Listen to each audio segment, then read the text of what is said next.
Good evening. Thank you for having us here this evening at DPAC. My name is Dina Wilson. I'm the Assistant Superintendent for Instruction. And tonight I have our Director of Information Communication Technology, Brad Malone, and one of our instructional coaches who is working very closely with administrators and teachers leading this initiative and supporting teachers, and that is Kristen McCary-Coppers. So the two of them are going to take a couple minutes this evening to discuss with you some of the important aspects of how our students are using technology in their classrooms so that you as parents have the background you need to know, so when your children come home and talk to you about what they're doing in the classroom, you'll understand what they're talking about and hopefully even be able to support them along the way. To get us started, though, I think it's important for us to know that we are in our third year of our five-year technology plan, and our students in kindergarten through ninth grade do have a device to use every single day. And the device that they are currently using are Chromebooks. And at the high school, even though we're not one-to-one where the students are taking the devices home, there is ample opportunities with class sets between laptops and Chromebooks. So even at the high school, our students are using what we call the G Suites. It's a Google Apps for Education platform. And what this platform does is this works behind the scenes so that our students can have access to technology tools to help enhance their learning. And the purpose of our workshop tonight is for you as parents to have a good understanding of the tools that we're using as part of our Google Apps for Education. So at this point, I am going to turn it over to Mr. Malone and Mrs. McCary-Coppers to walk us through our workshop tonight. All right. Thank you. Thanks so much for having us. So once we had the five-year technology plan and the board approved it, we knew that we needed two things very quickly. First, we needed the target, the goal. We knew the technology integration was important for our students, but we needed a way to articulate to our teachers and our students exactly what those skills are. Because when you say technology, that's broad reaching. And so we focused on the ISTE standards. ISTE is the International Society of Technology in Education, and it has about 100,000 members, it's a nonprofit group, and they have three main missions. One is advocacy for technology in the classroom, for funding for it. The second is professional development for educators. And the third is developing standards for students, teachers, and administrators. That gives you a roadmap to saying what skills do our students need, do our teachers need to teach our students, do our administrators need to lead these initiatives. And so just this last year, they refreshed the standards, and they have these 7, and we adopted them, and we are right now beginning to develop measurable skills in the scope and sequence that'll help our students and our teachers aim towards meeting these graduation level standards. So once we had that in place, we needed some tools. We needed to know what, again, technology, there's all kinds of options. And districts were looking at wide variety of options of what they wanted to give, what devices, what software do they want to use for their students. So we looked at a lot of options. We piloted a few of them, and we decided to really adopt the Google environment for a lot of different reasons. The first thing that did is allowed us to focus on Chromebooks. And if you're not sure what a Chromebook is, hopefully you've heard the word. We have about 3,000 of them, so hopefully it's come up once or twice with your students. As Dina mentioned, right now we are one-to-one with those in many of our buildings. We have 2 models. This is our latest one right here. This is the R11s. And this one is really important. Nice feature that it's a convertible. So our youngest students are really benefiting from being able to, in circle, sit with this on our lap and manipulate it this way. All of ours are touchscreen. That's something in our piloting we realized really quickly. Both our students and our teachers said were vital to instruction. And so that's really been a focus for us. So what a Chromebook is, if you're not familiar, for laptops and Macs, how Chromebooks are different is that you don't install software. It basically has one software package that's just the internet browser. We know that the power in technology these days really lies in the internet. That's where the resources and tools are living that give us so much abilities. And so we just needed a way to get them there. And these Chromebooks have worked really well to deliver them into the internet, but very specifically into the G Suite that Dina mentioned. So right now, our students from grades 6 through 9 can bring the Chromebooks home. But all the other grades can still very much access all these tools if you have a device at home, no matter what it is. And so, but one suggestion I want to bring to this group and to all parents is that if your students are using, wanting to do their work at home, which of course we're encouraging, and they don't have a Chromebook bringing home, we encourage you to download the Chrome browser onto your machines. There's a few real advantages to that. The first is that by signing into the Chrome browser, it gives the students a very similar experience, including all the settings and bookmarks that they have. So all the bookmarks I have up here, whether I'm on this laptop or I'm on this Chromebook, are exactly the same. And if I change one here, it'll eventually populate in a few minutes over to here. So if a student finds something at home and wants to get it back into the classroom, wants to show his or her teacher, they can just bookmark it and the next day log into the Chromebook that's in their classroom or log into a laptop that's in the high school and be able to pull that resource right back up. So that's one of the powers. The second one is an important one. You can set up the Chrome browser to allow switching between different accounts very seamlessly. And the power of this is if you have multiple children, is that they can go right up in this corner. It's hard to see, but it says Brad up in the corner. If I right-click this, it gives me a bunch of different accounts. If I go over to my test student account, all of a sudden you can tell it, there's much fewer bookmarks because this is a whole different account. So that's how quickly you can switch between them, and they don't get mixed up. We've had other students using Firefox where they kind of log off, and their sister or brother kind of logs in, and accounts start getting a little mixed up, and so that gets a little ugly. Even worse is that we've encouraged parents to have their own accounts as well. They can either sign on as a guest, or if they have a Gmail account, they can set up their own account. Here's an example why.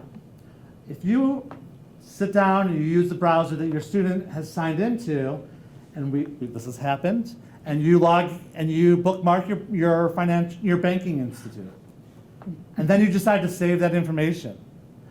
We have had students come in that have been able to access the banking information just by clicking on that bookmark. We are all for financial literacy, but we don't need to go that far. We don't need that information. We can teach it lots of different ways. So by having the different accounts, and then we're going to give you a resource that shows you how to set up those different accounts here, and a link that parents can use at home watching the video. They can go to get the same resources to show you how to set those up, switch between them, but it really is a nice environment by switching between them. And finally, for our Chromebooks going home, we have a filter here in the district that filters according to the SEPA laws. And by signing into the Chrome browser, that same filtering will appear on your computer, on the browser.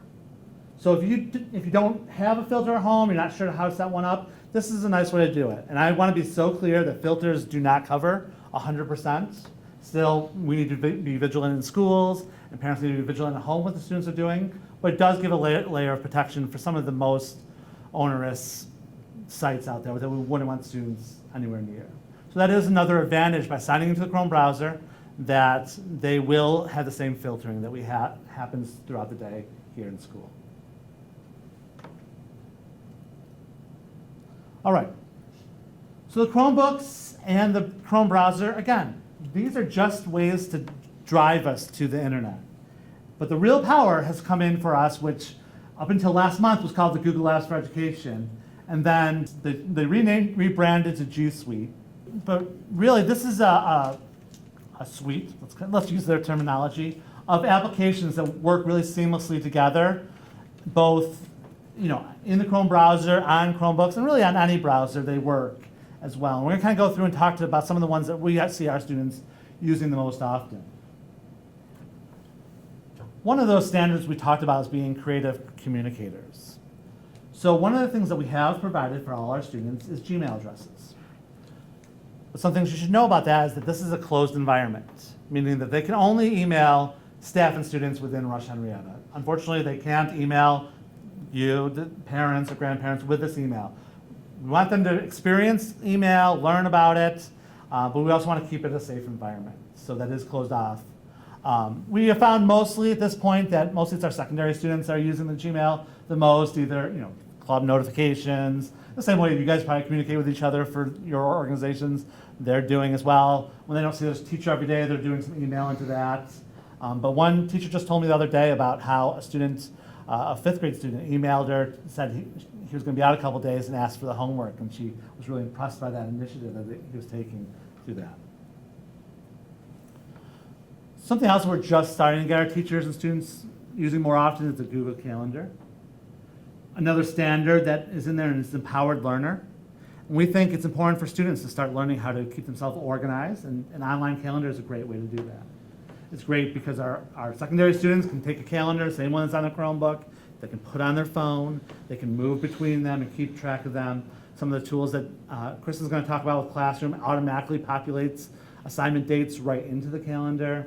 So there are some advantages. So that's another thing, but we're just getting off the ground with that. We're just starting to get teachers and students looking at the calendar. So both of the tools I talked about are for communication and efficiency, but for the true learning, I'm going to turn it over to Kristen and really talk about the tools that are really transforming our learning and our instruction in our classrooms. Thanks.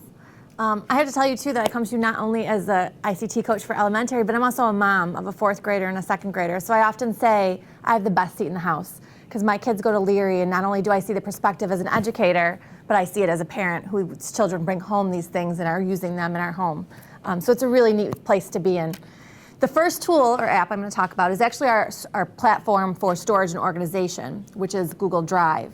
And Google Drive is an organizational tool where students store their documents, where they retrieve them from. They are in and out of it frequently at all levels. You as a parent, one of the most important features of Drive that you would want to go to is that recent feature, which I've highlighted in red over on the side. And what the recent feature does is it lets you, I don't know if Brad's going to toggle over to his. Yeah, I'm going to go just because it's a little small. Yeah. A little bigger over here. So the recent really gives you what has your child worked on most recently in the classroom.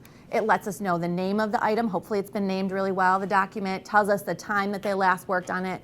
It also lets you know if it's a collaborative document or if it's a document that they're working on independently. So you can see up here, we shared some of my own child's work, that there are several documents in here. The top one with those little people next to it indicating that it's shared. If it's come through Classroom, which I'll talk about in a bit, then it would be shared with the teacher automatically, meaning they can give him feedback, he can collaborate on it, and really communicate in a much higher level than you could with a traditional word processing document. It also will tell you any changes that have been made in there. So you as a parent, I think the number one thing you'd want to go to is the recent. If you're hopping into Drive with your child, my own child and I, we hop in there at least once a week, and he tells me kind of what he's worked on and what he's doing in class, which I find beneficial. And it's always neat to see what kind of comments and what kind of collaboration he's done. So that's Drive. That's our storage and organization place. It's also the jumping off place to get into some of the apps that are the most frequently used apps that our students use. The first one that I'm going to talk about is Google Docs. And Google Docs is your traditional word processing app. It's very similar to Microsoft Word in that our students create and edit text within there. They can add images and do many of the same features that we see in Word. However, we think it's even more powerful than Word because it allows the ability to collaborate and communicate and share in real time. And I'll tell you a story of my own child. Last year, he was typing away on his homework, and he had gotten to a point where all of a sudden a comment popped up on the side, and it was his teacher. It was 7:45 at night, and she told him he should be in bed. But then she proceeded to talk about the writing that he was doing right there. And as a mom, it was such a cool thing to watch because I knew that he was getting feedback that he could get it during the school day, but it was really powerful for him to get it right there. And also she was getting information about how she was going to teach him the next day. So what a cool experience for that collaboration to be happening in our own house while he was at home. And that might not happen all the time, but it might have been that he hopped on a different time and saw some feedback that was ready to go for him. So that real-time collaboration and sharing is super powerful within Google Docs. And you can see up here, Jackson had written a short cause and effects response and got a little feedback over on the side about what he was doing well. The other feature that we really love about Google Docs is revision history. So Brad's going to take us up to revision history. And revision history allows us to see all the changes that were made in a document, which for a teacher is incredibly powerful, for a student is incredibly powerful, for a parent it kind of lets you know what are they doing, how are they going about it, what is their time on task, what are they struggling with, how many times did they cross that out. In a traditional Word document, I don't know that you could see that, but right here when I can see, oh look, he got his response done in 12 minutes, or oh look, he really struggled with that sentence, or he got some feedback from someone else. All those bits of information help me as a mom know him a little bit more as a learner too, and obviously help his teacher make him learn at a much more powerful environment. So that is Google Docs. That's the first app we were going to show. The other feature Brad just reminded me that we love about Google is it auto-saves for us. So I taught 5th grade for many, many years, and we used Microsoft Word, obviously, because that was what was on the machines that we used. And you'd always get a kid that kind of was like, I forgot to save. So no longer do we have that problem. Students, it auto-saves minute by minute, as you can see, and they never lose their work. It's automatically saved for them. They name it, put it in a folder, much like you'd put in a folder on your hard drive, and there it is for them to use. So this suite really affords us that ability to collaborate and communicate for our students and for them to share constantly. Just to give you an idea, if you sit up here on I'm projecting from this machine.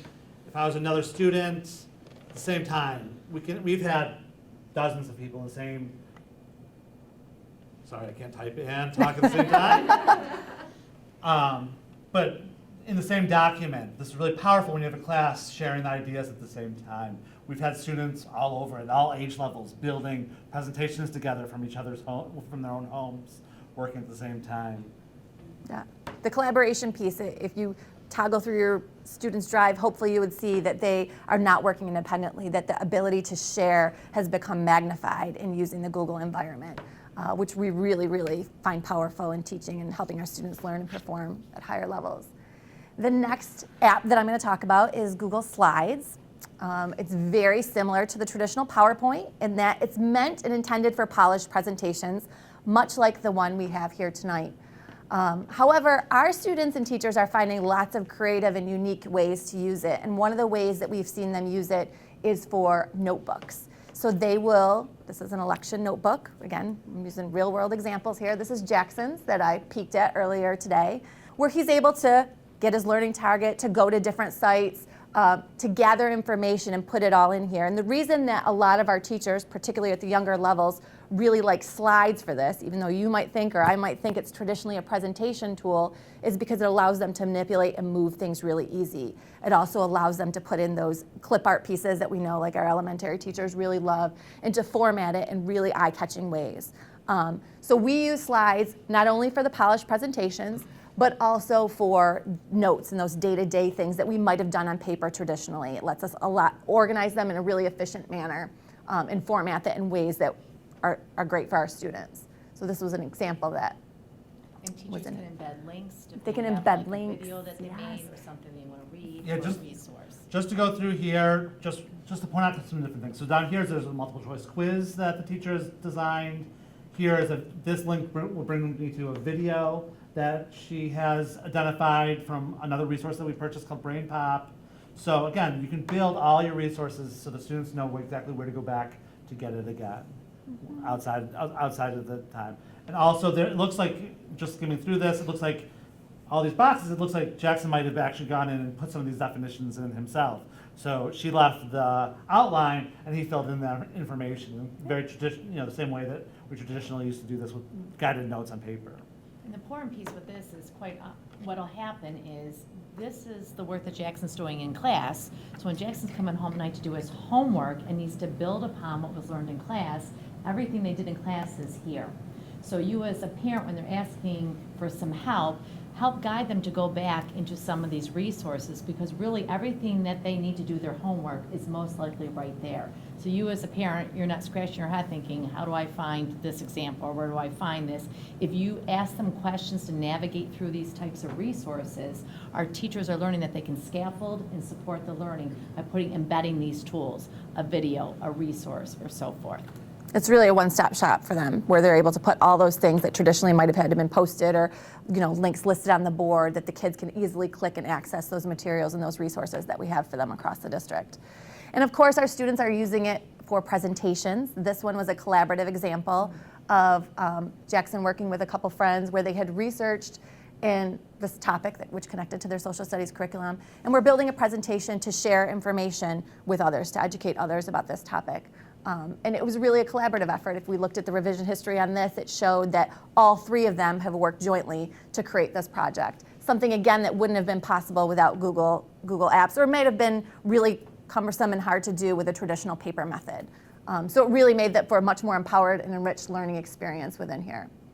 So that's slides, and our kids are very, very fluent in slides. Again, all the way from kindergarten up until the high school, they use this, I would say, on a daily basis. So it's something that if you asked your child about slides, they hopefully could navigate you to and show you some of the things they're doing.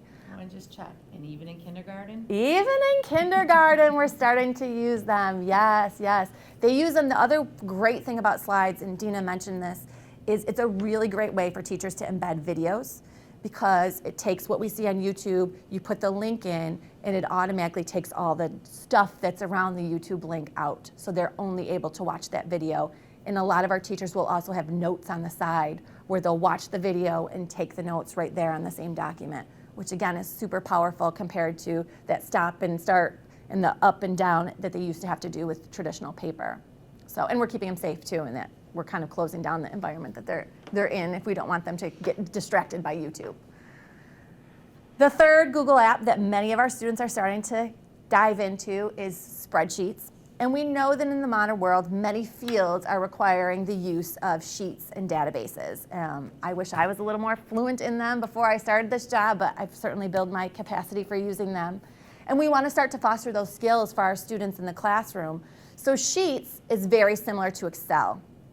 It is the ability to edit, to collect, to input data, to use some formulas if they're so inclined, and to build charts and graphs. And the example I included for tonight was from a 2nd grade classroom that I worked in last week with a teacher through my coaching role. We were doing their balancing and weighing unit. And so they had a little notebook, and they would normally, color their graph paper to make a chart. But I said, what if we had them use sheets and they create their chart to compare? So the students, before they began the experiment, put in their prediction for how much each item would weigh. They went through their experiment, conducted it. They put in then the actual weights that each item weighed. And then at the end, they created a comparison chart, which was really powerful for them to see, were they really close in their estimates, or were they really far off? To do this traditionally or without this type of tool would have taken a lot more time and a lot more skill on their part. However, this skill that we're building, this modern skill for them, is starting at very young ages right here in 2nd grade. And hopefully it'll continue to build as we move up. So Sheets is another powerful one that we're finding both our students and our teachers are using. And you'll notice too that next to each name I put the little icon. A lot of times in Drive, all the time in Drive I should say, and also as we're navigating to things, we see that blue for docs, that yellow for slides, that green for sheets, and then the purple, which I'll talk about, is forms. And our youngest ones who aren't even fluent in literacy know to navigate to those icons too to get where they need to be. So that's a really powerful way for even our youngest learners to be able to use these tools. The last one you all may have even experienced as parents is Google Forms.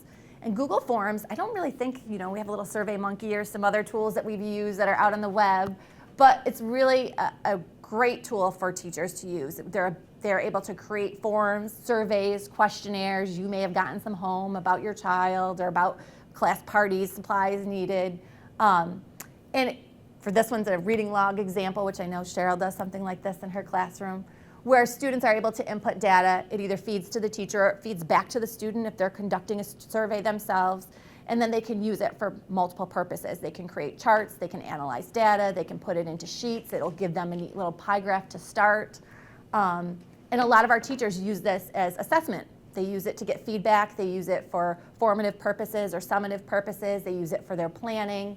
And so it's a really powerful tool too, to have that ability to quickly give out questions to kids and get answers back, and then to look at that data again. So will parents see their children sometimes at home completing a Yeah, Google form? you might, yep. My son completes not the sample reading log, but an actual reading log that inputs into a database where his teacher keeps a record of all the books that he's read. I know some teachers use it for scheduling conferences or for scheduling party events, so you might even see about your child, that your teacher needs a little bit of information from. So you might see that form come home. The kids also use it in different math and science units at elementary too that require that they survey others. So traditionally they might have gone out to different kindergarten, 1st or 2nd grade classes to find out how many teeth have been lost in that class. now they're sending that out to other classes to get that data and collect more data. So what does the teacher see on the back end when 15 students fill out a form? So they'll either see a pie graph with some individual information and group information, or it would feed to a sheet, which then they could analyze that data. Or they could just look at it, for more of a at a glance type of thing if you were doing it for a reading log. But there's many, many ways to sort that.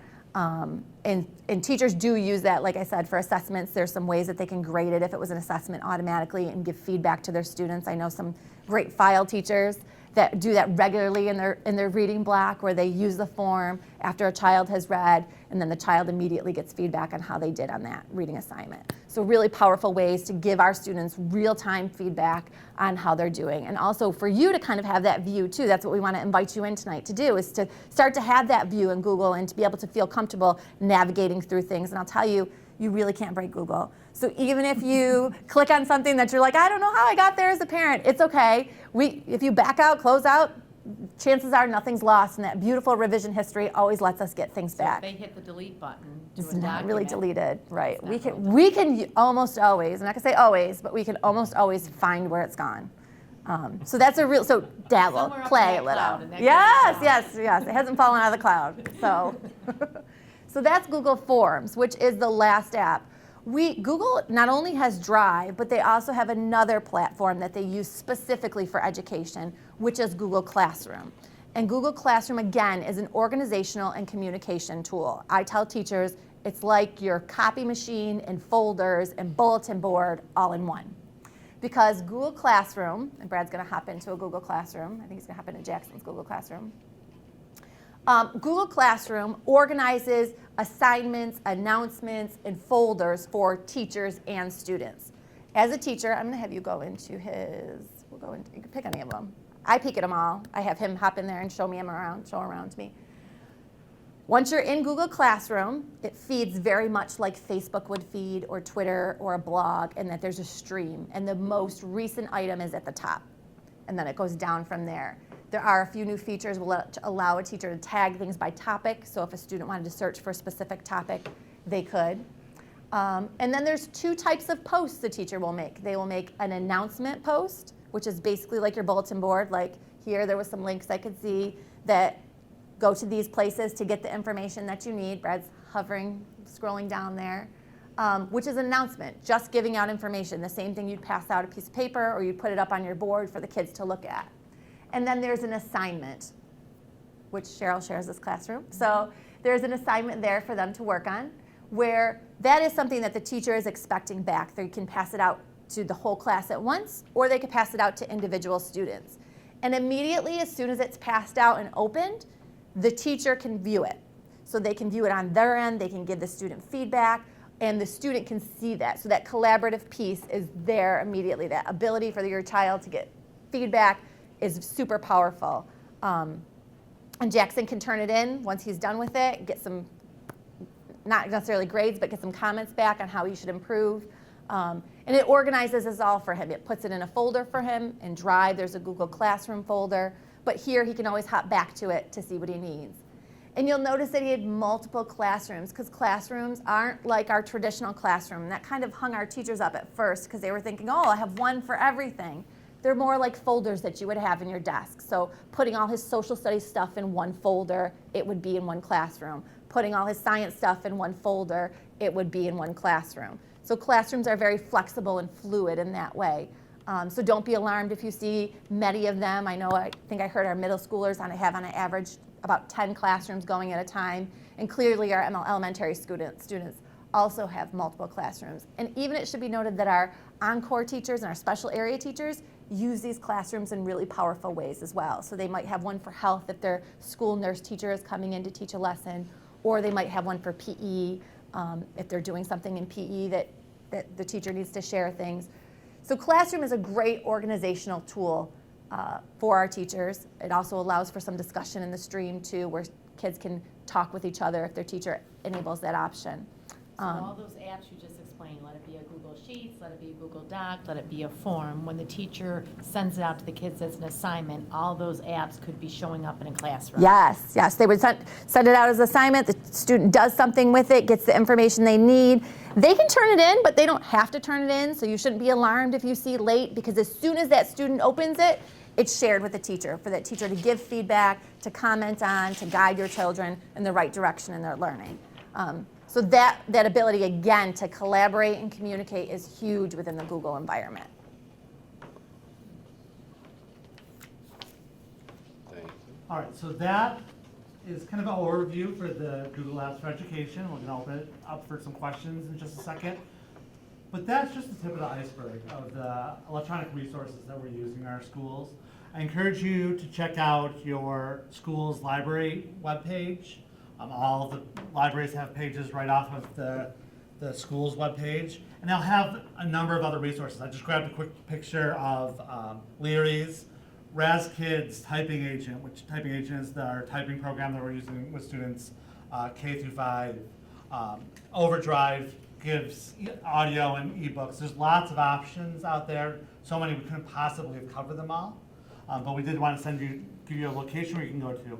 Also, if any time that you need some additional support or you think your child needs additional support, our library media specialists, our technology teaching assistants in the buildings are experts in these fields. And you can always call them, drop them an email, and just ask any questions you have about any of these things. If something's going wrong, you can't figure something out, let them know, and they either know the answer or they can get to somebody that does.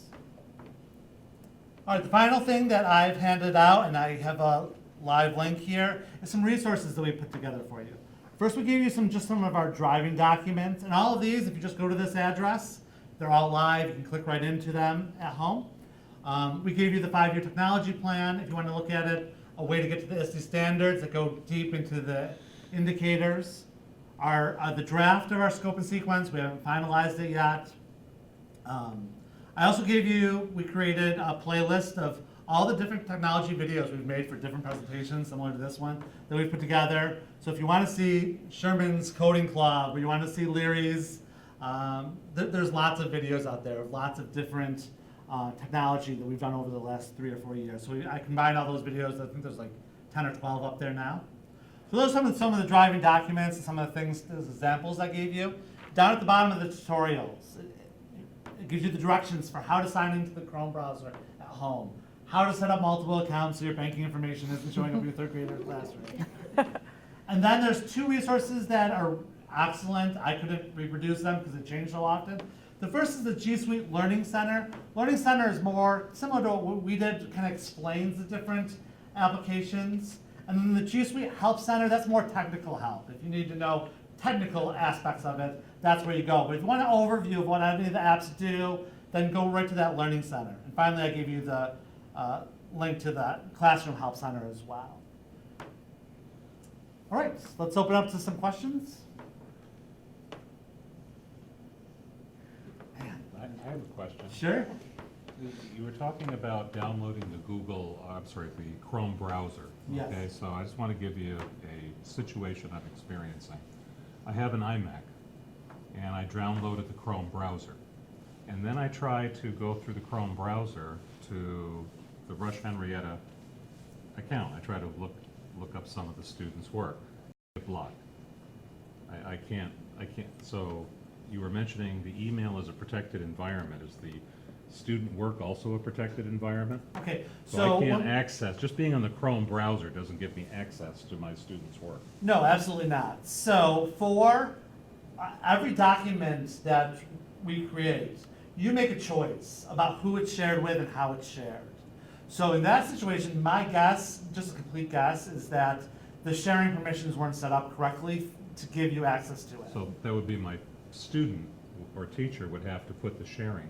Yes. Can that sharing move outside of the Rush-Henrietta protected environment? Well, as long as you're in the Chrome browser and you've signed on to the Chrome browser using these instructions right here, then you are you do have an account. You would be in our environment, even at home, even in Italy, no But- matter where you are. Yeah, but like, for example, every week, Jackson's teacher does a newsletter that's done in Google Slides, where Cheryl does it with, they do the same thing, they plan together, where they take all their learning targets from the week, they reflect on what they've done, and then he emails me a link to this document.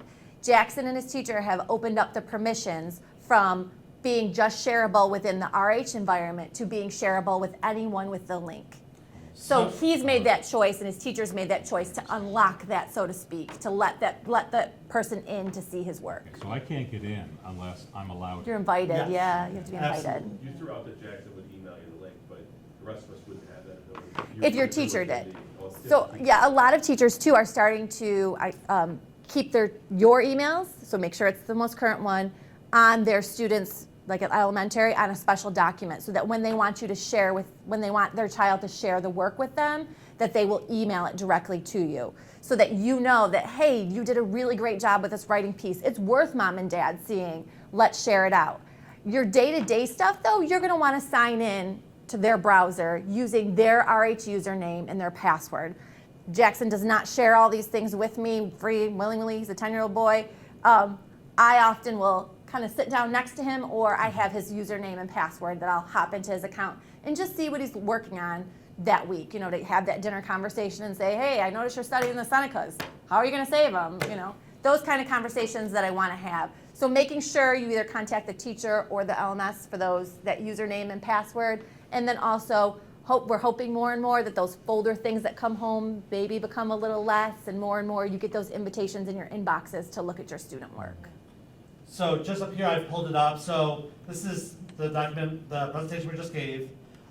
You can either share specifically with specific people or specific email addresses, or you can set some permissions. So Dr. Graham, if something that someone's shared with you, they could either put in your email address, or they could have set it, like this one's set to anyone in our district with the link can view, or I can set it up so anyone can view. That's another option that we don't encourage too often with students, but we certainly use on some occasions, because it's important that they showcase their work. They have authentic audiences from time to time. Or we as teachers, if it's something you want to go public with. Yes. A communication tool like this. Sure, you can absolutely. open up so anyone Right, can so communicate. this one, before I got this set up, I made the shortened URL, I had to set it up so you could all see all these. And then I had to go through each one of these links and change them so that anyone could see them. It's not a global decision. With each document, you make that decision. So it starts off, you're the only owner, you're the only person that can see it, and then you make decisions to expand out. But if I want to see the work my student is doing while it's being done, I would need their account and their access code. So that's the power of Classroom.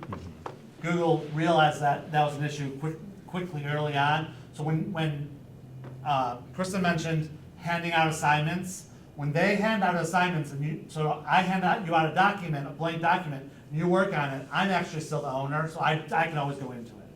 So that's why we encourage our teachers to use the Classroom, because they're the owners, they control the settings of it. But that's the teacher who has the access to it, it's not the parent.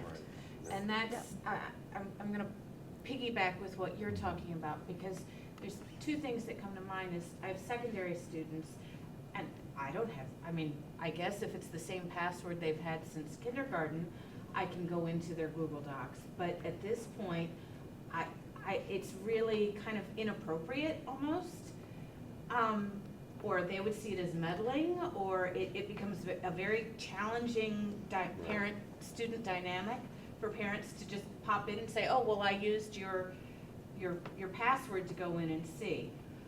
Also, I've run into issues with working with administrators who want to share documents with parents, that it's an administrator thing. I'm specifically thinking of the shared decision-making, sending out the agenda. Well, she can send it to the teachers, but because I'm not a member of the district, I'm not an employee of the district, I don't have a district Gmail account. I have a Gmail account, but I'm not in the district email. I don't have access. So that's, So she has to make sure, but it's very difficult for her to make, every time she wants to send or make a change. She has to type their email address Yeah. And to say something too, just to Yeah. further piggyback off that, I know one of the things that the district tries to do is really teach awareness of online and some of the things you should do and shouldn't do. And sharing passwords is, even with someone you trust, is really a no-no. If there was a way to grant parents access on an individual level somehow, I think that would be more beneficial. Yeah, I understand that. Unfortunately, there's not the way the system's designed. Yeah. And I believe it's the stance of the department and the district is that you're still the guardians until they're 18. And whether Yeah. you use that, if you want to ask them for the password, we would absolutely give it to you. And that's your choice as a family and how in your family environment and your decisions you make about whether you want to use that or not. So you're saying we can get it from you, not that we don't have to go to the child? No, yeah, you can contact either the teacher or the librarian. We told them they could share with parents. But obviously, most families have the relationship with their kids, just like very similar to like your school tool app. To be honest, Right. with my kids, I can't remember my password, so I'll say, they'll go to their phone, and I'll say, it's Friday night, let's fess up on how we're Yeah. doing. And I make them click on it, put in the password, now we go through biology and geometry, and we talk about it. But I have them go in, log in, and then we have the discussion. No different than I would say, bring home your folder, open up your folder and go through it.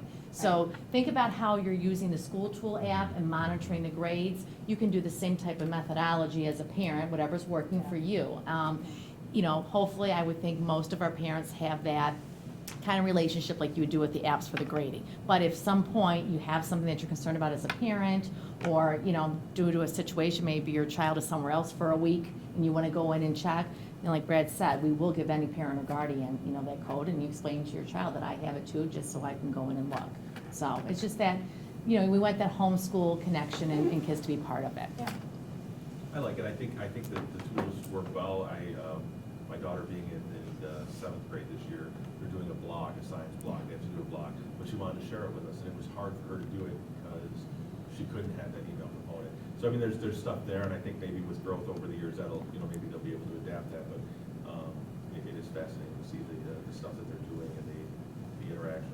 Well, the tricky part for us is, I always say when we talk about digital citizenship, which is a whole nother topic, we could even do a night on that in the future, because I know most of your schools talk about that safety online, and we call it digital citizenship because it is one of the ISTE standards, is that we're very careful because we want to make sure that even though we want our kids to have this ability to collaborate with people in the class, in the room across the hall, with another school across the district, or depending on maybe you have something set up in a controlled environment with another school in another state or country, I always say we want to keep them as safe beyond our four walls as they are within.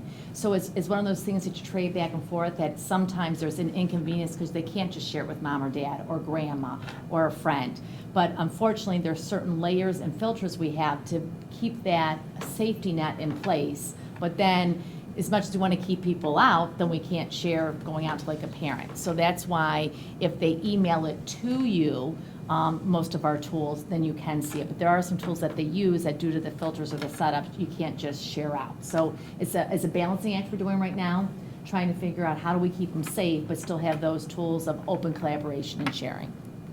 You're the tech guy, you might be able to explain it better than I did, but. No, I think that really sums it up well. Absolutely. And these are more things that I'm thinking about because my kids are in that secondary. Yeah. How long is work saved? I mean, has the district looked ahead to say, okay, great, we're gonna keep stuff that you did in kindergarten for 12 years plus? Are you gonna keep stuff for It's a great question. 15, 20 years? Yeah, it's a great question. So Google does give us unlimited storage, so we will keep it the entire educational career of your student. Right now, what we have set up in place is that we let the students know when they're graduating, that we give them a tool. There's a tool called Takeout, where they can pull all of their information down and download it and then upload it to a private account. And then we close off the accounts in August. We close off, and then we keep those accounts for a year. So we have probably 2 to 3 students contact us that they need to get back in to get a paper in that year, and then we open it back up to them for a week. They can go in and get it. I talked to Google quite a bit last week when they were here, and they know that they need a better way to transfer from the domain that we have to a private one, and they said it's something they're working on. But right now, they'd have to use that takeout feature, download it onto a machine, and then upload it again to a private account is a way we can do it right now. So And- there is a way they can take all their work with them Yeah, when absolutely. when graduation comes. Definitely. And year to year, right now, at the end of the school year, we have a procedure that most of our classrooms do where they load everything into one archived folder. So all that work is then archived in a 4th grade folder, a 5th grade folder, a 6th grade folder, a 7th grade folder. So it's not floating in their drive, it's just one folder, and their work from just that year is more open in their drive. So down the road, if they're seniors and they want to go back and see some of their writing back in kindergarten, they could click on that kindergarten folder and it's all there. So the way we keep totes of all those writing drafts and the artwork, down the road, you will be able just to upload it electronically with all your digital So I pictures guess to all this your means we can children. get rid of our basements? Just to give you an idea, the first year we did this as a district, we created about 21,000 documents. The year after that, we created 400,000 documents, and last year we created about 100,000, about a million, just under 1 million documents. So there's a lot of documents. So we definitely have to teach students and staff how to organize these because that's a crucial part of it. Yeah. A follow-up to that, how much variability might we or might we not see from classroom to classroom? Clearly, teachers have different level of experience, different ages. That's a great question, too. Through the K-12 sort of spectrum, what are the expectations, I guess, at this point? Yeah, we realized that really quickly, that's something we had to really address. And that's one of the reasons we adopted the standards and in here as well, the scope and sequence. So it's where we've identified very specific skills that students should be introduced to at 3rd grade level. They should have mastered by 7th grade level. So that's ongoing work. It's nowhere near completed, but we are working on it. We are also beginning to formulate, we're calling them either capstone and benchmark projects that we want to do at the end of key grade levels to check those skills, to make sure that our students are mastering them. That's all work that we're just getting into now. We're just starting to develop and talk to other districts. We've had lots of discussions with that. So right now, there could be a variance, but we want to bring that together throughout this, especially by the end of the 5 years. We want to really make sure that we have a minimum level that all students are proficient at and that all teachers feel comfortable teaching towards. And my job specifically this year is really targeted toward that. Is my job and my 2 counterparts are working on integrating these experiences into our curriculum so that we know that all students at the 2nd grade and 3rd grade level starting next year within the sciences and within ELA have really common learning experiences and providing that professional development for our teachers as well so that they can be skilled in using it in their classroom, giving them all very similar professional development experiences so that they have good skills to pass on to their students too. So as you know, we have common curriculum maps and common assessments we give, and that's what anchors us to make sure that regardless of what 3rd grade class your child is in, or regardless if your child's at 7th grade at Berger or at 7th grade at Roth, there is that common experience. Are things going to vary a little bit because different students in different classrooms, different experience, you have to differentiate? Absolutely. But there are pivotal learning points, I would say, and standards. So what we're working towards is the ISTE standards that we started with tonight and some of these learning experiences that you're seeing. We've identified some of them that need to be assured experiences across the district. We are slowly building them into our curriculum maps. So it's a work in progress. We've identified specific grade levels right now and then specific units in specific ELA and science courses that we're getting into the maps. So this isn't a separate curriculum map like we have an ELA map or a math map and a science map. These standards are being embedded into the ELA, into the math, into the science. So you're going to see a little variation right now, I will tell you that. But with the help of our coaches, the work of the library media specialists, and the more that we're defining it in the map, you'll see more of that consistency. Now, the thing to remember is with the different tools, we might say that the students have to have that experience in doing that collection in science. Kristen might say that I want them to do a sheets to do the data that way and really experience it and send it out to your classroom. Where Mrs. Palladino might say, I'm going to have them do a chart in a Google Doc because I want them to be doing that math on the side and their calculator to tie into my math unit. We're not going to tell them exactly which tools to use. It's more about the learning outcome. So you will see variations from time to how the tools are. The good news is, and the one thing I'm very, very proud of as a district is, you will see that in all our classrooms, the learning management system that we're using to be the backbone of this technology that should be hidden behind all this work is the G Suite. We did make it clear with our teachers when we took that 5-year plan out. You'll see Google Apps right in that plan. And then when we took the plan out to get buy-in from our teachers to make sure, yep, this is what we're thinking, do you agree to this? That we all agreed that after doing some pilots with some different platforms like Office 365 is the Microsoft version of this and so forth, that we all agreed in the district, after we worked with all the staff, that we believe that this Google Apps for Education was the way to go to be the backbone. So you won't find that in 4th grade, they're using Office 365 and using that format, and then when they get to 7th grade, then they are using Google Apps for Education. This classroom component, this is all the same. Just like we use School Tool, everyone uses that for their grade book now, where years ago they used different online sources.